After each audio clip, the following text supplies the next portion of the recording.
Hello, my name's Sarah Neal and I'm a Stampin' Up demonstrator and live in Southern California. I wanted to share with you today a cute little 3D package that I made. I made 30 of them, in fact, this last week. And I tell you this because they're quick and simple to make. I was attending an event and I just wanted to share with the other people there a little gift. Now, have you heard of a Surcee? A Surcee is such a great word and it has such a great concept behind it. A Surcee is a thoughtful and unexpected gift, something small, a surprise, a just because gift.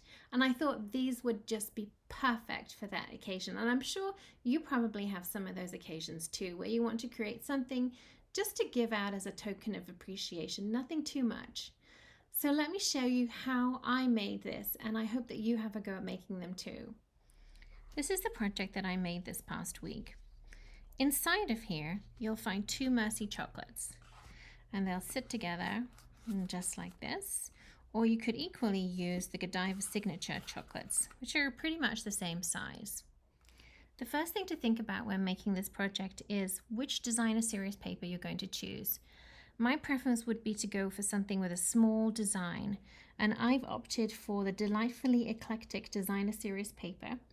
You can find that on page 129 of the annual catalogue. It comes with 48 sheets, 4 each of 12 double-sided designs. And I'm going to use the small flowers, but there's lots of options here. Very pretty. Now, the other thing, before you start chopping up your paper, I would strongly suggest that you look through your ribbon collection, because you want to have a ribbon that's going to coordinate. And on here, this is the Night of Navy, and it's called the bordered ribbon, and this is in the annual catalogue as well. So two things to think about straight away: the designer series paper and a coordinating ribbon. I'm going to use this piece of designer series paper to demonstrate the project for you today. I like to create a template when I'm making 3D projects. This gives me the opportunity to have something to refer to. It gives me all of the information as far as the dimensions. It's scaled to size, gives me the dimension of the designer series paper and also my scoring references. I can then put this to one side, store it in a folder, and then when I want to make more, I have it all on hand. It reminds me of exactly what I'm doing. I also find this really useful so that I can figure out which orientation that I want to cut my paper. If your paper hasn't got an orientation, you obviously don't need to worry about it. But if it does, this is the perfect opportunity. I'm sure I'm not alone having cut paper and thought, oh, I cut that the wrong way. So this avoids that problem. So here we go. I'm going to bring in my paper trimmer. And I'm going to start off, and as you can see, this is going to be my 4 5/8. So I want to cut it this orientation on my paper so that my flowers are going this way rather than sideways. So bring in my trimmer. So I have 4 5/8. Now the 5/8 is the notch, the 1/8 after your half. So I'm going to line it up with 4 1/2, and then I'm going to go to my next 1/8 and trim this down. I'm then going to turn the orientation of my paper, and I'm going to trim at 3 3/4. And while I'm here, I'm going to cut the rest of these. So I have 3 3/4 and another 3 3/4. And as I mentioned, if you're using a piece of 12 by 12 designer series paper, you'll get 6 from one piece. And I'm going to bring in my scoring board. And I'm keeping my template by the side of me as a great reference point. Bringing in my paper, I'm actually going to start scoring on my 3 3/4 inch size. So I'm going to turn the orientation. Let's bring this into the camera here. So this is 3 3/4. This is this orientation. And on my 3 3/4 size, I'm going to see here, it says I'm going to score it 3/4 of an inch, 1 1/2, 2 1/4, and 3 inches. Now I'm going to turn it so I've got my 4 5/8 side, and at each end I'm going to score at 3/4. 3/4 one way, turn it around and 3/4 the other way. I'm done with my scoring board, but I still need my scoring tool. If you look at my template here, we've got these lines here. We're going to now score these lines, and that's where it's going to help us create these little side panels here. I'm also bringing in a metal ruler here that's going to help me out. So good reference point here. I'm going to use my scoring tool here. I'm going to go from this little center of those squares there, and I'm going to put my tool on there, and then I'm going to aim my ruler, because I'm butting it up against there, and just come on out to that intersection there.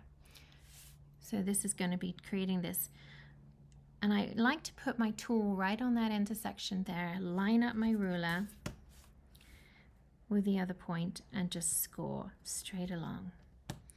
So you've got 4 of these. I'm now going to bring my scoring tool here, line up my ruler, and go ahead. So they're coming from the inside of that panel onto that corner. It's not very easy. There you go. You can see there, just those little score lines. I'm going to turn around. So I've got those little boxes again. It's going from that corner and scoring straight out. One thing to remember when you're scoring on designer series paper, to be on the more gentle side. It's not as thick, and you can easily run the risk of going straight through the paper. So we now have all of our score lines, which mimics exactly what we have going on in my template here. Next, we're going to work on our folds. So often at this point, it's like, okay, I'm going to now score on all my folds. We don't want to do all of them. We just want to do these lines that are going horizontally. So your longer lines that are going horizontally this way. So come in and bring in your bone folder and score these. With 3D projects, you also want to be as precise as you possibly can be.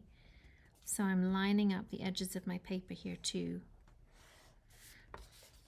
And then come in with the other side.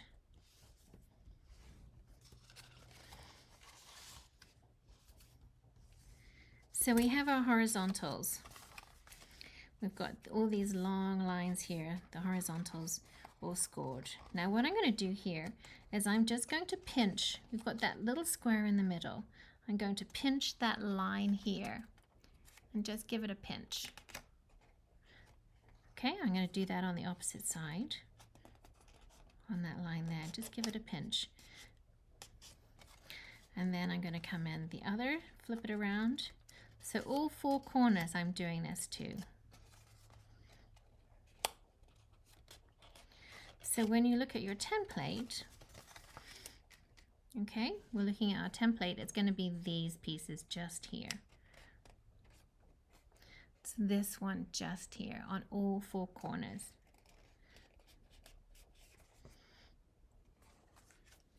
So we've done that with our, there we go, if I turn that template there, you can see all those 4 corners there. All right, the next thing we're going to do, and this might seem a little finicky, we're actually going to turn it so we've got the inside facing up.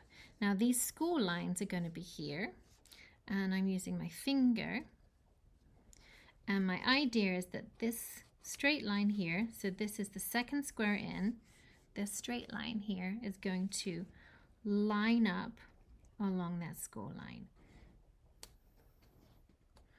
Okay, so you're bringing in, I'm just going to orientate this so that I can manipulate it in the right way for me. I'm going to, this is the second box, and it's where you have a score line, so you've got a little triangle edge there, and we're bringing that in, and we're lining it up with that score line. And then you could either use your bone folder here, or you could just use your fingernail, but you're going to press that down. So we're creating this kind of shape right now.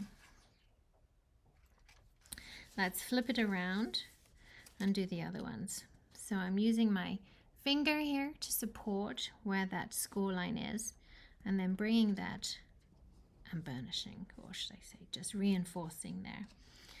So the square here, it's a second square,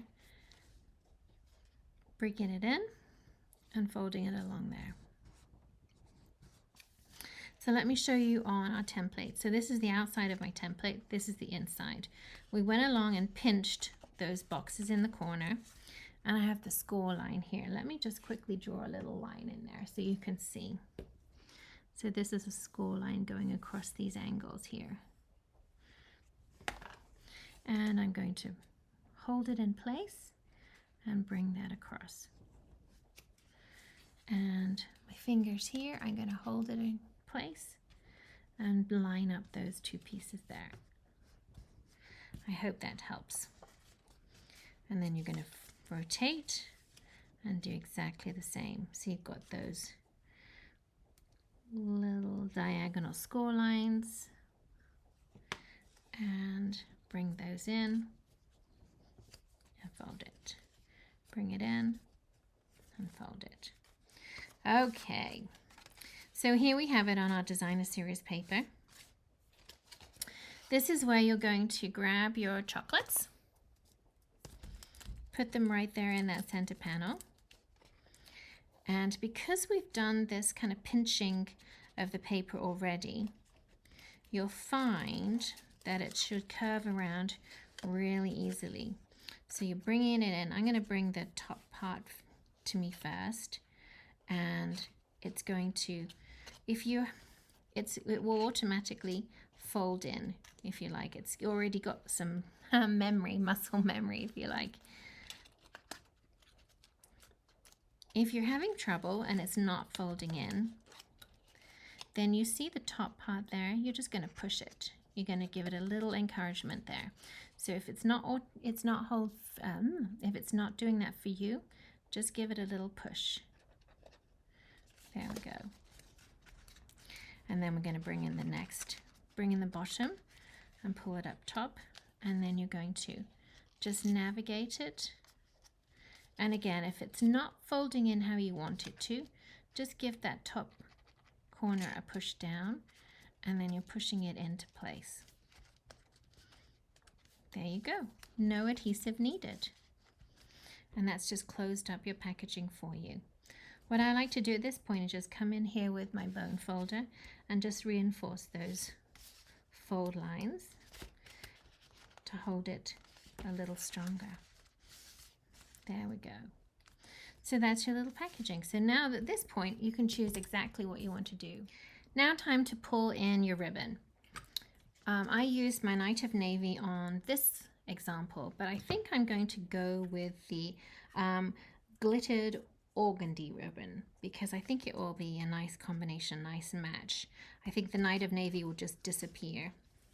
I like to tie my ribbon when it's already still on the spool rather than cut a predetermined length. I find I have less wastage and I might cut too short and just have to throw that away anyway. So I'm just going to come in and tie this straight onto my little packaging there. So you might have to just finagle your ribbon. Sometimes it cooperates and sometimes not so much. There we go. And now you can trim this. Make sure you have a good pair. I always have a pair of scissors which I call my ribbon scissors, and it's just for ribbon, fabric, and those kinds of things. I find it's much, they keep sharper than using them on paper. So I have my ribbon, and then to figure out a sentiment. And use a sentiment that you think is appropriate for the occasion. Maybe you're doing these as a little gesture of thanks. You could come in with a thank you, whatever works for you. The stamp that I've used is Quiet Meadow, and that's got two great stamp sets that I think would work for this, Thinking of You or You're Too Kind. I've gone with the Thinking of You. So here's an opportunity to decide which color cardstock you're going to use for your sentiment. I've got my sentiment, I know what I'm using, and I can look on my designer series paper to see what the coordinating colors are. This is super, super handy. So it's going to tell you in here what coordinating colors they are, and you can then pick from there. So I'm going to either go with the Fresh Freesia, which I have here, or I could go with the Crushed Curry. And I think maybe I'm going to go with crushed curry. So you can now have two options on how you stamp your sentiment. You can pre-cut the width you want this way around, or you can come in with a scrap, and I often do this. I have a piece of cardstock that is not cut to this right length, and I can then just use it, stamp on the end, and trim it off. So let's show you both ways.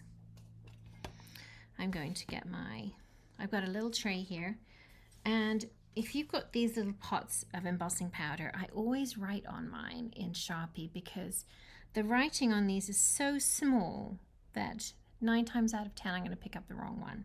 So I have that written on there just as an easy reference, easy reminder. And I also have that on my tray too. So I'm using my embossing buddy to take away the static and any oils that might be on the cardstock already. I have my Versamark, I have my stamp.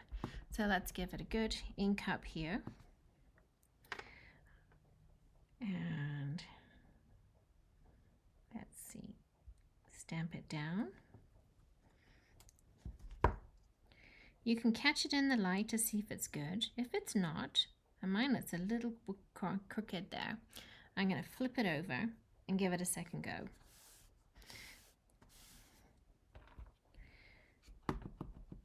Ink it up.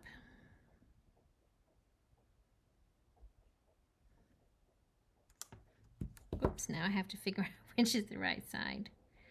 Which is the least wonky?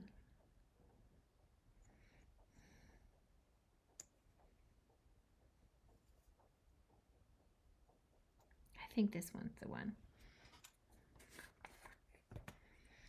I'm going to bring in my embossing powder. Got my white embossing powder. I like to put one layer on, give it a tap, and then put another layer on and give it a tap. And then I scrutinize to see if I have any extra little giblets of powder anywhere that I don't want it to be. Because this is the time that I can take take your pick tool and remove any extras, or come in with a little tiny paintbrush and remove those out the way. Now, if you're making multiples of this project, I would suggest you create yourself a little production line. And that's definitely the case when you're doing sentiments. When you get that heat tool heated up, you want to use it for again and again and again, rather than doing one, turning it off, coming back and doing another one. You want to have that little production line going. So I have this one ready, and then I'm also going to do this one, and I can show you how I create using just a scrap like this. So ink it up and stamp down along the edge.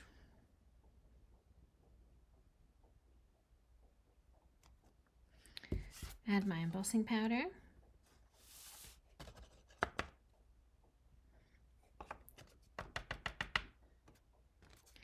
Give it a little tap on the back. Check to see if there's any extra embossing powder. Looks good. Now I can turn on my heat tool and get everything heated up all at the same time.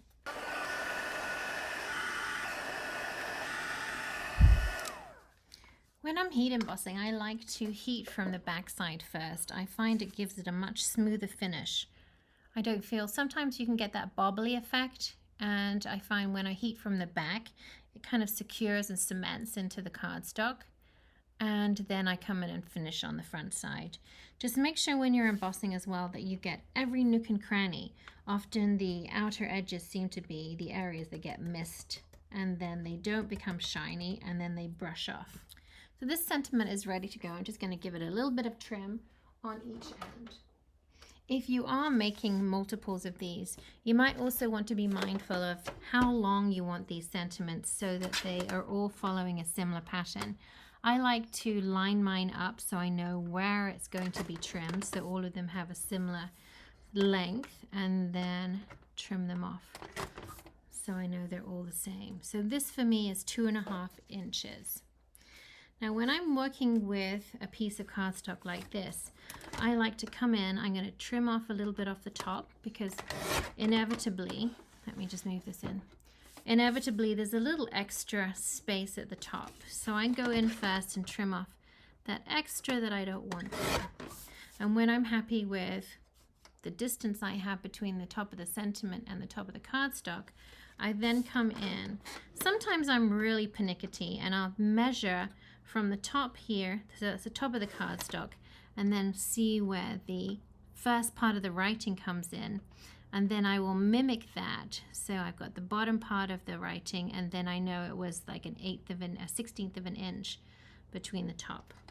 Or I just eyeball it, I just poke my head down, and I'm like, okay, I think it was probably, that looks something right.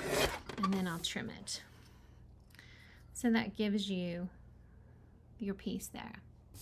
And then again, I can come in, I've lined up my U in a particular spot, then I flip it around and I know that I want this 2.5 inches in length. So all I did then for my sentiment was to pop it underneath, but I did add a bit of an adhesive there because I wanted to make sure that it wasn't lost. I wanted to have be guaranteed that that person receiving this was going to get that little message of appreciation too. So I'm just putting a little bit of glue on here, and as I slide it in, it's going to spread more. So just slide it in there, but it's going behind, it's not going ahead of. So there we go. I've got it so that it's centered left and right and top and bottom. And with the good thing as well with the liquid glue is you have that moment to adjust it. So if it's not quite straight, you can change it up. There we go. So very, very simple, very, very cute. A really nice gesture of appreciation to share, and definitely easy to make. 6 from one sheet of 12 by 12. I hope you enjoy creating, and don't hesitate to reach out, and I'd really appreciate it if you subscribe. You can reach me at sarah@projectstamp.com. Sarah, S-A-R-A-H, @projectstamp.com. Thanks so much.